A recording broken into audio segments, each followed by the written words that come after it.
I never thought I'd be the guy holding someone like this. Literally holding him, just hours after he showed up at my door with tears in his eyes and a suitcase that looked like it had been through a tornado. But there he was, leaning against me, trembling like he'd just been hit by a truck, and all I could think was, how do we get here? Let me back up a bit.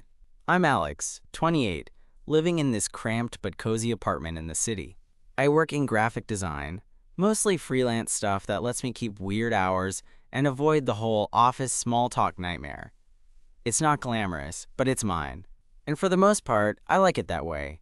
Quiet, predictable, with a steady supply of coffee and indie playlists. Then there's Jamie. I met him about 6 months ago through a mutual friend at a party. Right away, there was this easy vibe between us, like we'd known each other much longer than a few awkward introductions and forced smiles. Jamie's the kind of guy who laughs like he's trying to fill every quiet space in a room. He's funny, smart, and somehow, despite all that energy, he's got this softness that just pulls you in. He works in publishing, always buried in books or editing some manuscript, but when he's around you, he's all about the moment. We didn't jump into anything, which I appreciated. No rush, no pressure. We'd hang out, watch movies, cook terrible meals, and talk until the sun was creeping through my blinds. It felt easy, comfortable in a way I hadn't expected. So when Jamie called me one Thursday night, his voice cracking and barely above a whisper, I knew something was wrong. He said he needed a place to crash for a bit because things had gone south with his boyfriend. I mean, I'd heard them fight over the phone a few times, but I never thought it'd come to this. I wasn't sure I was ready for that kind of intensity between us yet, but I couldn't just say no. I told him to come over. When he showed up, he looked nothing like the guy who laughs and jokes around. His eyes were red, his hands shook, and he couldn't stop biting his lip like he was trying to hold back a flood. I don't even think he noticed he was leaning on me, but I felt it. The weight of everything he was carrying. I've never been great with this kind of thing. I'm more of a fix-it-with-logic guy, not hold a person while they unravel. But there he was, and I couldn't just turn my back, so I did the only thing I could. I wrapped my arms around him. And for a moment, nothing else mattered. That night changed everything. And not just because Jamie needed me. Because in that quiet, broken moment, I realized I wanted to be the one he turned to. Not just when things fell apart, but always. But I'm getting ahead of myself. Let me tell you how it all started. After I held him like that, Jamie just kind of melted into the hug, like all the tension he'd been carrying for days suddenly found a place to rest. We stood there for what felt like a long time, the quiet hum of my apartment filling the spaces between shallow breaths and the occasional sniffle. Eventually, he pulled back just enough to look me in the eyes, those same eyes that had been so bright when we first met, now glassy and raw. "Thanks," he whispered, voice barely audible. I didn't know where else to go. For a second, I felt my heart skip in a way I wasn't prepared for. It was like something shifted, something unspoken hanging in the air between us. But I kept it cool, gave him a small, reassuring smile. "You're welcome. You can stay as long as you need." Jamie surprised me by cracking a small smile back, the kind that was a bit fragile but genuine. "I'm sorry to dump all this on you." I feel like I'm a mess. I shrugged, trying to sound casual, even though inside I was suddenly on high alert, like someone just flipped a switch. "Hey, that's what friends are for, right?" He nodded, then looked around my place like he was trying to find some kind of normalcy or distraction. "Your place is nice. It's calm." I laughed softly. "Yeah, calm is my specialty. Not much action here, mostly me and my weird music playlists." That made him grin a little more, and I realized maybe he needed a bit of that calm tonight. So I grabbed a couple of beers from the fridge and plopped down on the couch, patting the spot beside me. "Come sit. We can watch something dumb." He hesitated, suitcase still in hand, before setting it down by the door and sinking onto the couch next to me. We ended up flipping through some old sitcom reruns, the kind where you can't really follow the plot, but the laughter is infectious. It was a nice distraction, and after a while, Jamie's shoulders finally relaxed. I watched him out of the corner of my eye, noticing the way he'd occasionally glance at me, like he was trying to figure something out.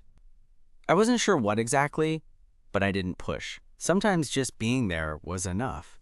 At some point, Jamie leaned his head against my shoulder. I froze for a moment. This was new territory for me, but then I let it happen. There was something honest and vulnerable in that small gesture, and I didn't want to mess it up by overthinking it. Do you want to talk about it? I asked quietly. He shook his head slowly. Not yet. It's all still too fresh. Maybe tomorrow. I nodded, understanding more than I let on. You don't always want to relive heartbreak right away. Sometimes you just need a quiet space and someone who won't ask a million questions.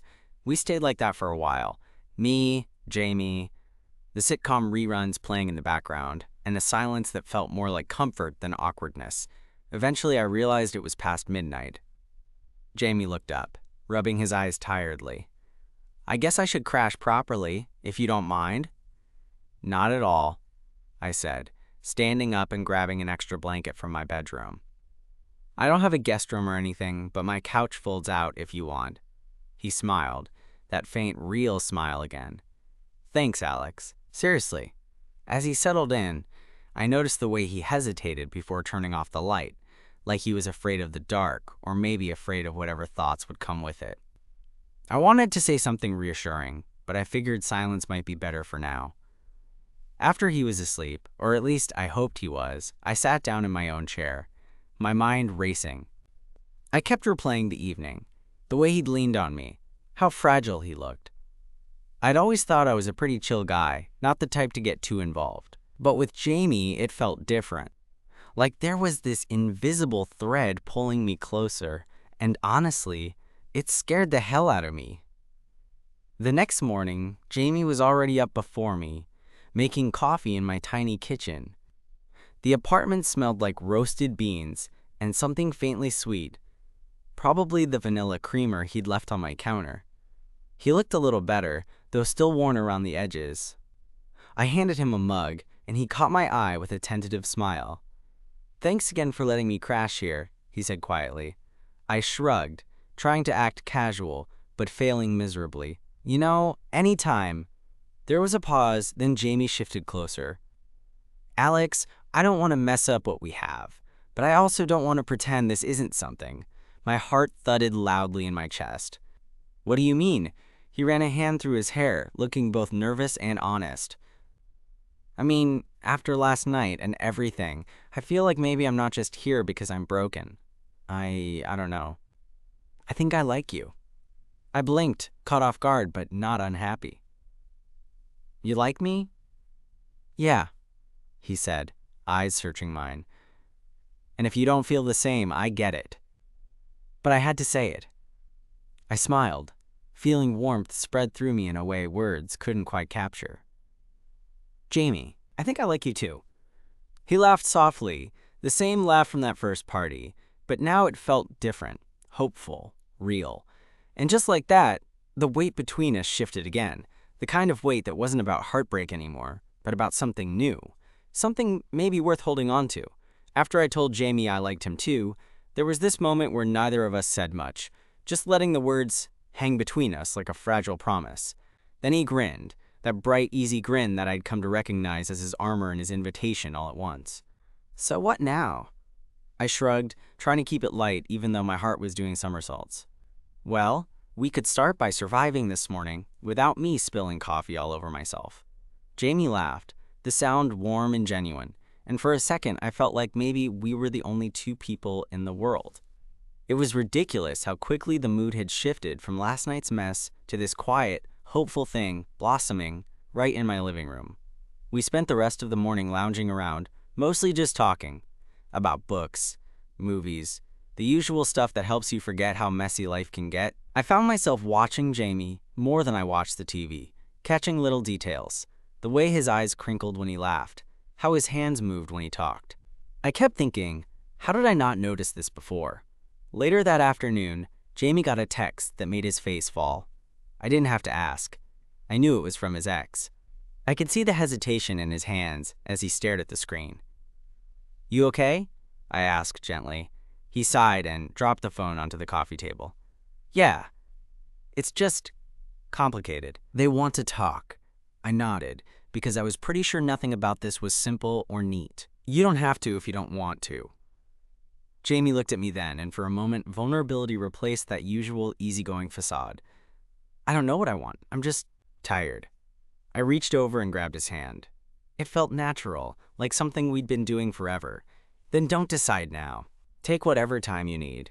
He squeezed my hand in return, and honestly, I felt like the luckiest guy alive, even in the middle of all this mess.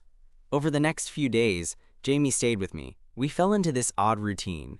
Morning coffee together, late night talks, the occasional awkward silences that felt more comfortable than uncomfortable.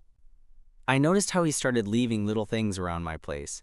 A novel on the couch, his favorite mug in the sink, a jacket thrown over the back of my chair. It was subtle, but it made me smile every time. One evening, we were watching a movie when Jamie suddenly turned to me, his expression serious. I need to tell you something. My stomach flipped. What's up? He took a deep breath, then blurted out, I never told my boyfriend I was leaving. I blanked. You mean you didn't officially break up? Jamie nodded, voice small. I was scared. I didn't want to hurt him more than I already had. But staying there wasn't good for me either. That hit me harder than I expected. It wasn't just a breakup. It was a lingering, painful limbo. I realized then how much Jamie had been carrying alone before he showed up at my door. You did the right thing by coming here, I said softly. You don't have to go back. He looked at me, eyes searching mine like he was trying to find a lifeline. I don't want to go back. Not if it means losing. This. There it was. Us. The word unspoken but understood. I reached out again, brushing a stray strand of hair from his forehead. Neither do I. For the first time since he arrived, Jamie smiled fully. No hesitation, no pain just beneath the surface. It was a smile that made me want to rewrite every lonely night I'd ever had, just to make room for this. A few days later, Jamie got a chance to meet some of my friends at a small get-together I threw. I was nervous about how he'd fit in, but he surprised me by charming the heck out of everyone with his wit and warmth. After the party, as we walked back to my place under the city lights, Jamie slipped his hand into mine. My heart felt like it was about to burst. Feels like I'm finally starting over, he said quietly. I squeezed his hand tighter. Me too. That night, as we lay tangled together in my bed, I realized something important. Sometimes, the best parts of love come wrapped in the messiest beginnings. And as long as we had each other, maybe we could figure it out, one shaky step at a time. But just when I thought things might settle, life had a way of reminding me that love isn't always that simple. One unexpected message, one difficult conversation, and suddenly, everything felt like it was on the line again. But that's a story for later. Right now, all I knew was this. I didn't want to let Jamie go. Not now. Not ever. A few days after that night, we walked hand in hand beneath the city lights. My phone buzzed while I was at work. It was a message from Jamie. Simple. Just 3 words. Can we talk? My heart sank a little. We'd been doing so well, or at least I thought so. Even though I knew his past wasn't going to vanish overnight, I'd hoped we were moving forward, slowly but surely. I texted him back, asking if he wanted to meet after work. He replied with a quick, "Yes, please." I grabbed my jacket and left early, the summer air feeling heavier than usual. When I got to my apartment, Jamie was already there, pacing near the window, his brows furrowed in that way that told me his mind was racing. I waited for him to speak. Finally, he stopped and faced me. I need to be honest with you, Alex. My ex, he's been reaching out more. Not always in a good way. I didn't want to burden you with it, but it's starting to interfere with my headspace. I nodded slowly, feeling a knot tighten in my chest. Do you want to block him? Cut contact? Jamie sighed. I want to, but it's complicated. We shared a lease, some mutual friends, and some unfinished business that I have to sort out. I'm trying to do it cleanly, but it's messy. I stepped closer, searching his eyes for any sign of what he needed from me. You don't have to face it alone. I'm here. He swallowed hard, and then, in a quiet voice, almost like a confession, said, "Sometimes I'm scared. Scared of falling back into old patterns. Scared of losing you before we even really start." I reached for his hand. "Jamie, nobody said this would be easy. But if we're going to do this, we do it together. No running, no hiding." He looked at our joined hands and then back up at me. "You make it sound so simple," I chuckled. "Simple? No worth it?" "Definitely." We spent the evening talking, making plans about how he'd handle the remaining ties with his ex, and what boundaries he needed to set to protect himself and us. Over the next couple of weeks, Jamie worked on reclaiming his space. He changed his phone number, found a new apartment, and started slowly disentangling from his past life. I helped where I could, from moving boxes to just listening during late-night calls when he doubted himself. Those late nights when it was just us and the quiet hum of the city below were when I felt something real growing between us. Not just attraction, but trust and a kind of fragile hope. One weekend, Jamie invited me to his new place, a tiny studio not far from mine, but filled with light and the scent of fresh paint. He looked tired but proud. "This is it," he said, giving me a tour with a smile that was half shy, half triumphant. I looked around at the bookshelves he'd already started filling, the small succulent on the windowsill, and the cozy-looking throw blanket draped over the couch. "It's perfect, just like you." He laughed, a little embarrassed. "I didn't know you'd be such a good cheerleader." "I'm always your cheerleader," I said, leaning in just a bit closer.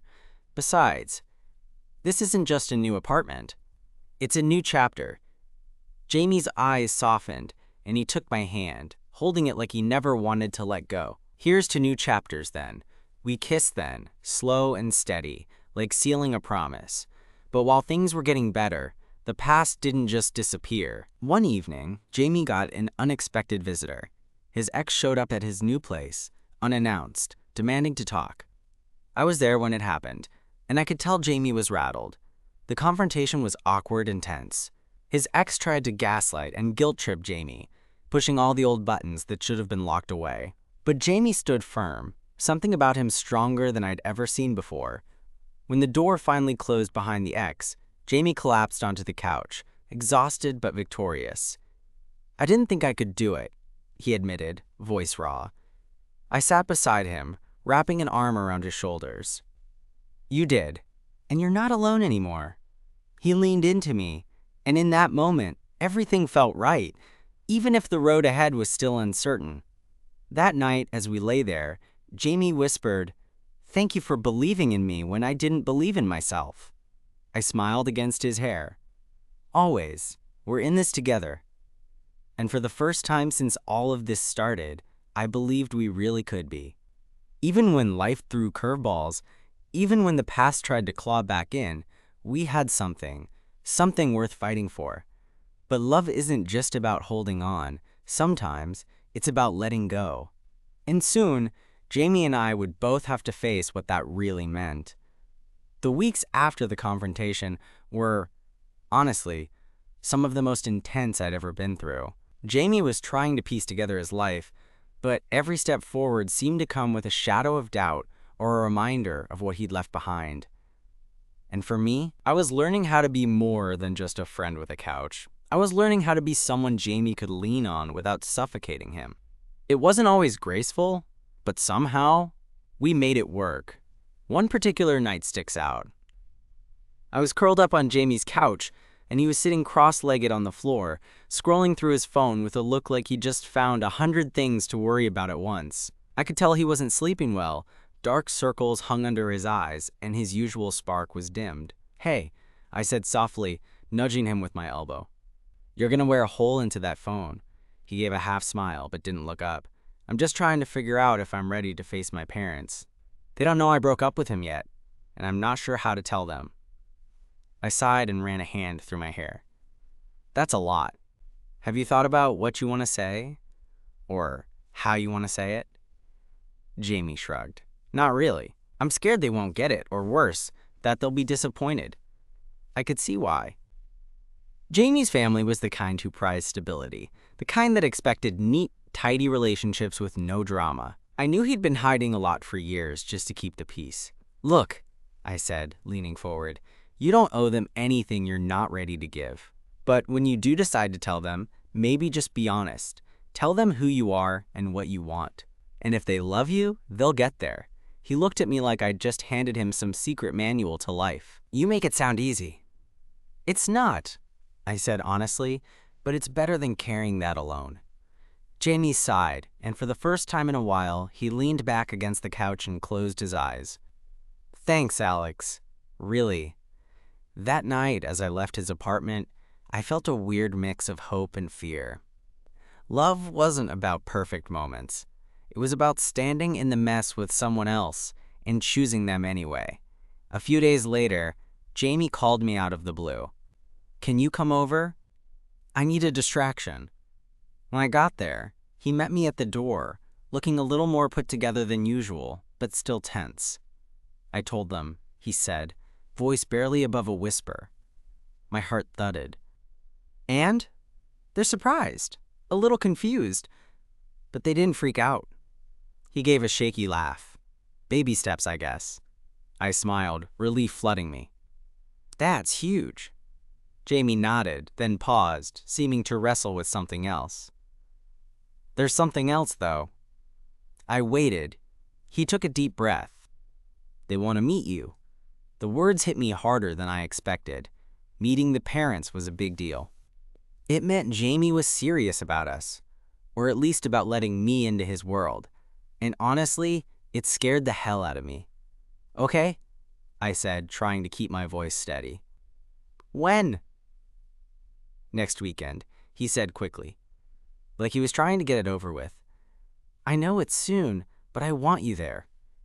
I nodded, though my mind was racing. I was nowhere near ready for the whole meet the family thing. What if they didn't like me?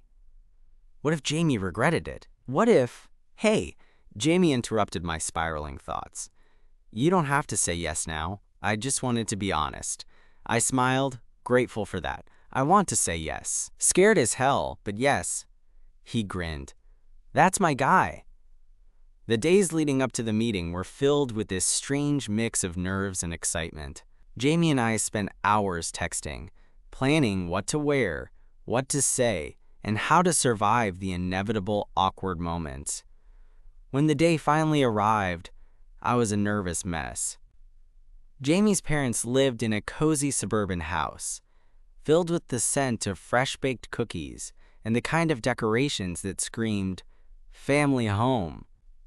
Jamie's mom greeted me with an enthusiastic hug, and his dad gave me a firm handshake that somehow made me feel like I was passing some unspoken test.